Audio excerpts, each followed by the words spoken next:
Ассаламу алейкум, құрметті мұсылман жұртшылық. Алла тағала ұстап жатқан оразаларымызды қабыл етсін. Осы өткен күндері желіде мынандай бір жазба тарады. Бейне бір пайғамбарымыз саллаллаху алейхи вассалам бір оқиғаға тап болып, сол періштенің айтқаны бар екен дейді.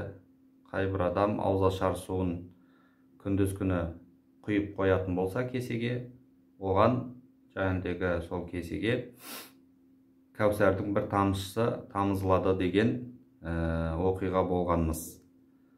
Бұл хабарды іздеп тексердік. Бұл хабар өтірік хабар болып шықты. Яғни дін негіздерінде, хадис жинақтарында бұндай хабарлар келмеген. Негізге алынатын сүйенілетін хадис жинақтарында бұндай хабар келмеген. Бұл жазбаның өзінде де негізі айтылып тұр, әл-хисса деп. Әл-хисса дегені біздің тілмен айтқанда қисса, ертегі деген сөз. Яғни бұл негізі жоқ, құрастырылған хабар болып табылады.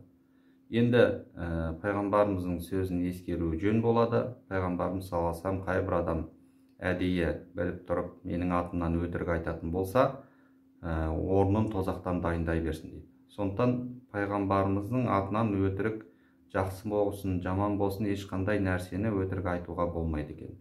Пайғамбарымыз айтты деп, пайғамбарымыз деді деп, пайғамбарымыз құптады деп, жаңағыдегі еш нәрсені өтіріктен айтуға болмайды.